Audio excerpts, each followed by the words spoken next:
Attorney General Pam Bondi reportedly ordered a launch of a grand jury investigation into the alleged Obama-era conspiracy to tie President Trump to Russia, specifically to the Russia collusion hoax. Well, this move comes about 2 weeks after the Director of National Intelligence, Tulsi Gabbard, referred a trove of documents to the Justice Department and the FBI for potential criminal referrals. So will the American people finally get to see the full scale of all of this? Well, joining me now to discuss this and more is Congressman Greg Steube. He's a member of the House Permanent Select Committee on Intelligence. He represents the 17th Congressional District of the great state of Florida. Congressman Steube, great to see you. Welcome back to Washington Watch. Yeah, good to see you. Thanks for having me.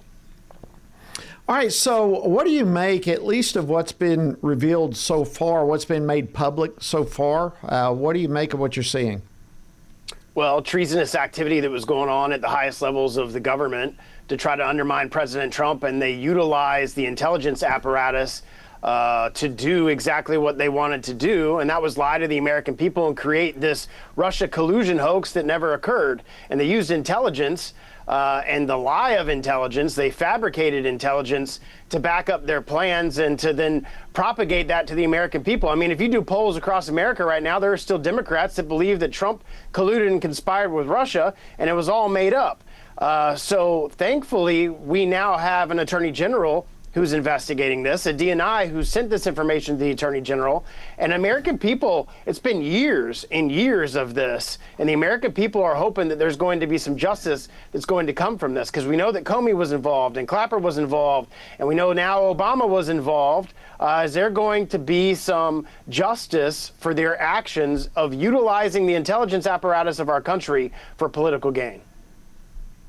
So what are you hoping to find out with all of this? I mean, you've got a law background. This is, it seems to me, a huge move by the DOJ. What are you thinking, hoping will come out of all of this? Well, Clapper, Brennan, Comey, those guys lied to Congress, but there's a statute of limitations on that, so I'm sure they're not investigating those crimes because they can't bring those. But there's not a statute of limitation as it relates to conspiring and a conspiracy to undermine the federal government. So I assume that's the line, the legal thought argument that they're going down. It's being reported that they're bringing a grand jury together to start looking through this evidence. And hopefully the grand jury will indict these individuals for a conspiracy to undermine the federal government and the President of the United States. So there are a lot of conservatives across the country that have thought for far too long, why have all these people gotten away with this activity when we know that they were using the intelligence apparatus to get warrants from the FISA court, a secret court, to then surveil on members of the Trump campaign based on a lie. And so hopefully there'll be some justice here soon. Well, you probably know about as much as anyone on this whole issue of weaponization, and really that's what you're referring to, how these individuals weaponize the power of the federal government to go after political opponents, political enemies. Of course, you served on the Select Subcommittee on Weaponization during the last Congress. To those who would accuse the Trump administration of weaponization now, what would you say to those people? I would say that they're fabricating a lie and then trying to say that the Trump administration is doing what Democrats did to Republicans for years. He's actually, the president and Attorney General Bondi and the current administration is actually administering justice on the weaponization that occurred from Democrats for years, from Joe Biden to Obama, Comey, Clapper, all of these individuals for years perpetuated these lies. And look what they put President Trump through, all the things they raided Mar-a-Lago, all of the stuff that they put the president through, when all the while they were utilizing the federal government to go after their political opponent, which is, in my opinion, treasonous activity.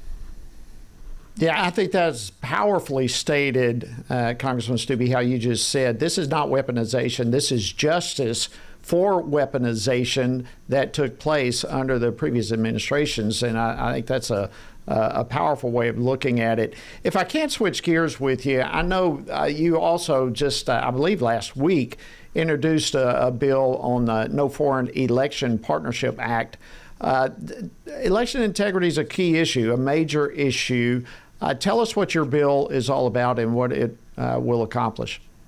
Yeah, if you told most Americans that the Federal Elections Commission and the different elections apparatus can work with foreign entities and international elections organizations, they would all scratch their head and wonder why. But that actually can happen right now. And so what my bill would do is prevent any foreign entanglements, any international organizations from working with any election supervisors, any elections, FEC, any of those things at the federal level. Why would we have international organizations involved in our elections? This bill will stop it. How is it being received among your colleagues? Well, you know, we've just filed it. We're moving through that process. I would think very favorably, obviously, on the Republican side. Hopefully we can get some bipartisan support for it. I wouldn't think the Democrats want international organizations involved in their elections as well. But it's a very political environment, as you know, up in Washington. But we'll move it through the process, and hopefully we can get it through the House.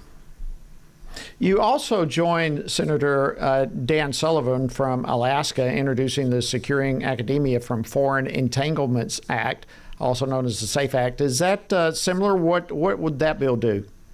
Well, this would prevent the Chinese Communist Party and other actors of the foreign entity list that to not be involved in our higher education. So they wouldn't be able to give money. The Chinese Communist Party wouldn't be able to give money to all these universities in support of research and then send their individuals over to be a part of that research. We shouldn't be sharing information with the Chinese Communist Party or the Russians or any other entity that doesn't have our best interests in mind. And it's been going on for far too long. So that bill would not allow the Chinese Communist parties or other listed countries to pay our higher education institutions and then receive money or receive information because of that.